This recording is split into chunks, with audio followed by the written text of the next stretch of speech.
আসমানি রে দেখতে যদি তোমরা সবাই চাও, রহিমুদ্দির ছোট্ট বাড়ি রসুলপুরে যাও।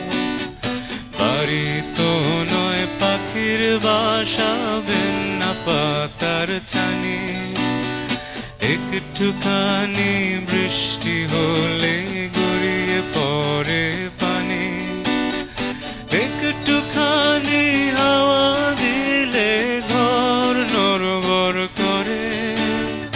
তারি তলে আসমানিরা থাকে বছর ধরে, তারি তলে